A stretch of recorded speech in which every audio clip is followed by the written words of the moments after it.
Welcome to Bloom maths. இது உங்களுக்கான channel. இந்த வீடியோவில் பார்க்க போகிறது என்னென்னு பார்த்தோம்னா, டிஃபரன்ஷியல் ஈக்குவேஷனில் Bessel function of the order alpha of the first kind. Bessel ஃபங்க்ஷனில் நம்மளுக்கு ப்ராப்பர்ட்டிஸ் நிறைய இருக்குது. பட் அவங்க போட்டிருக்கிறது சிம்பிள் ப்ராப்பர்ட்டிஸ் தான். அது பேஸே பார்த்தீங்கன்னா இந்த பெசல் ஃபங்க்ஷன் அதுதான் மெயின். பெசல் ஈக்குவேஷன் நம்ம உள்ளே போல இப்போ பெசல் ஃபங்க்ஷனை எடுத்துக்கிறோம். அந்த ஃபங்க்ஷனை எடுத்து ரெண்டு ஈக்குவேஷன் ஆக்சுவலாக ஃபார்முலா ப்ரூவ் பண்ண போகிறோம். ஏன்னா அந்த ஃபார்முலா ப்ரூவ் பண்ண டிஆர்பியில் அடிக்கடி பிஜிடிஆர்பியில் அடிக்கடி கேட்குறாங்க கொஸ்டின்னு. J alpha of x by 2 whole power alpha summation m is equal to 0 to infinity m factorial minus 1 power m gamma of m plus alpha plus 1 into x by 2 whole power 2m. So இதில் gamma function இருக்குது பாருங்கள், special function நம்மளுக்கு இல்லை. அதனால் காமாவுடைய property உள்ளே வர பார்த்துக்கலாம். அதே மாதிரி ஜே ஆஃப் மைனஸ் ஆல்ஃபான்னு என்ன ஆகுது, இந்த இடத்துல ப்ளஸுக்கு பதிலாக மைனஸ், இந்த இடத்துல ப்ளஸுக்கு பதிலாக minus. Real alpha greater than or equal to 0. So ரெண்டு இன்இக்வாலிட்டி பார்த்தீங்கன்னா J of half x is equal to sine x, J of half minus x is equal to இந்த ரிலேஷன். ஏன் பர்டிகுலர் இந்த ரெண்டு ரிலேஷனை போடுறோன்னா, நம்ம இதை பேஸ் பண்ணி சில ப்ரூஃப் இருக்குது. ஆக்சுவலாக ப்ரூஃப் வந்து நம்மளுக்கு தேவைப்படும். அதை நம்ம இது பண்ணிக்கலாம். இந்த ஜே ஆல்ஃபா ஆஃப் டேங்க்ஸ் இந்த ஆல்ஃபா ஆஃப் எக்ஸ் இருக்கு இல்லையா, அதில் என்ன பண்ண போகிறோன்னா ஆஃப்னு போட போகிறோம். ஆஃப்னு போட்டோம்னா இந்த இடத்துல ஆஃப் வந்துடும், இந்த இடத்துல வந்து ஆஃபு, இந்த இடத்துல ஆஃப்னு வரும். ஆல்ரெடி இங்கே ஒரு 1 இருக்கு இல்லையா, 1 + ஆஃப் 1.5 வந்து 3/2 எழுதிக்கலாம். நெக்ஸ்ட் கேஸ் என்ன பண்ணுறோன்னா, சம்மேஷனை ரிலீஸ் பண்ண போகிறோம். சம்மேஷனை ரிலீஸ் பண்ணும்போது ஒரு ஐடியா வச்சுக்கோங்க. என்னன்னு பார்த்தோம்னா, ஆன்சர் ப்ரூவ் பண்ண வேண்டியது சைன் எக்ஸை ப்ரூவ் பண்ணணும் நம்ம. ஸோ அப்போ சைன் சீரியஸ் வந்துச்சுன்னா நம்மளுக்கு கரெக்டாக இருக்கும் இல்லையா, அதுக்காக ரெடி பண்ணிக்கலாம். 0 அப்ளை பண்ணிங்கன்னா காமா ஆஃப் 3/2 வரும். அதுக்கப்புறம் 1 அப்ளை பண்ணோம்னா மைனஸ், இந்த இடத்துல 1 போட்டோம்னா 5/2 வந்துடும். இங்கே மேலே வந்து x/2 ஆகிடும்.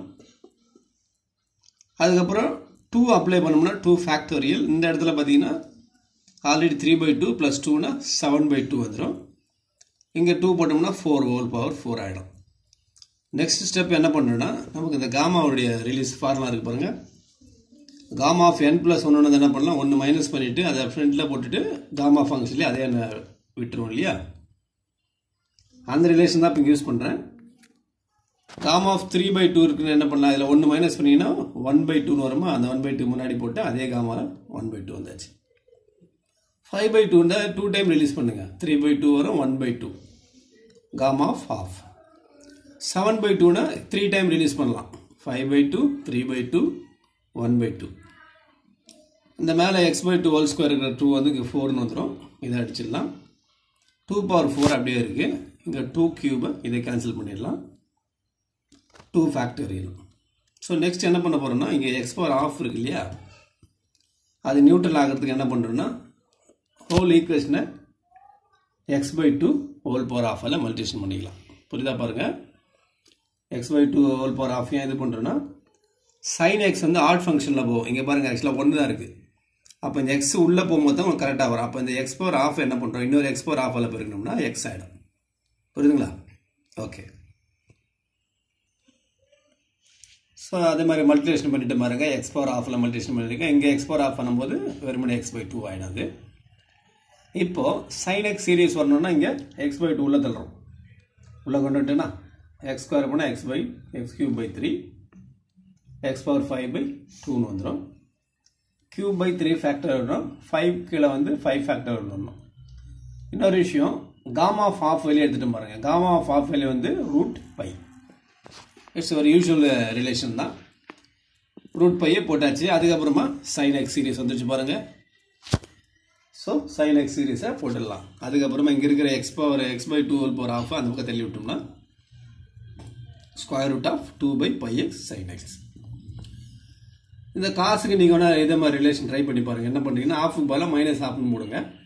இந்த இடத்துல சைன் எக்ஸ் வந்து சீரியஸ் வந்த மாதிரி காஸ் எக்ஸ் சீரியஸ் வரணும். காஸ் எக்ஸில் என்ன வரப்போகுது, 1 - x²/2 ஃபேக்டரியல் + x⁴/4 அப்படி போகும். இந்த ரெண்டு ரிலேஷன் புரியுது இல்லையா? ஸோ இப்போ இந்த ரெண்டு ரிலேஷன் வச்சு நம்மளுக்கு டிஆர்பியில் 2017 ஒரு கொஸ்டின் கேட்டிருக்காங்க. அந்த கொஸ்டின் நம்ம பார்த்துடலாம். ஸோ பிஜிடிஆர்பியில் 2017 கேட்ட ஒரு பெசல் ஃபங்க்ஷனில் கேட்ட ஒரு கொஸ்டினை பார்த்தீங்கன்னா j half power whole square plus j minus half power whole square பண்ணோம்னா ஆன்சர் என்னன்னு கேட்டிருக்காங்க. we know that j half of x இப்போ தான் பார்த்தோம். ப்ளஸில் வந்தால் sin x போடுவோம், மைனஸில் வந்தால் cos x. ரெண்டு ரிலேஷனும் ஸ்கொயர் பண்ண சொல்லியிருக்காங்களா, ஸ்கொயர் பண்ணிட்டோம். ஸ்கொயர் பண்ணி ஆட் பண்ணுறோம். ஸோ ரூட்டு போய்டும் ஸ்கொயர் பண்ணுறப்ப இங்கே sin ஸ்கொயர் இங்கே cos ஸ்கொயர் வந்துடும். we take out 2/πx வெளியே எடுக்கணும். எடுத்தோம்னா sin square plus cos square. Answer என்ன வந்திருக்கு 2/πx. ஸோ ஆப்ஷன் சி தான் நம்மளுக்கு வந்து சரியான ஆன்சர். இதே மாதிரி நிறைய ரிலேஷன்ஸ் இருக்குது நம்ம பெசலில், பிறகு பார்ப்போம். நீங்களும் ப்ராக்டிஸ் பண்ணிகிட்டே இருங்க.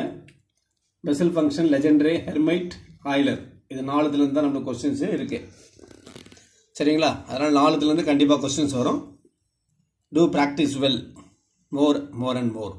அப்போ தான் நமக்கு வந்து இன்னொரு பிஜிடிஆர்பி June 26, 27 சொல்லியிருக்கிறதுனால ஓரளவுக்கு நீங்கள் அச்சீவ் பண்ண முடியும். வீடியோ மட்டும் போதாது, நீங்களும் நிறைய ப்ராக்டிஸ் பண்ணி பார்க்கணும். சரிங்களா? ஓகே, இந்த வீடியோ பிடிச்சிருந்தால் லைக் பண்ணுங்கள், ஷேர் பண்ணுங்கள், உங்கள் ஃப்ரெண்ட்ஸுங்க ஷேர் பண்ணுங்கள். நம்ம வீடியோவை புதுசாக பார்க்குறவங்களா இருந்தால் சப்ஸ்கிரைப் பண்ணுங்கள் பிடிச்சிருந்தா.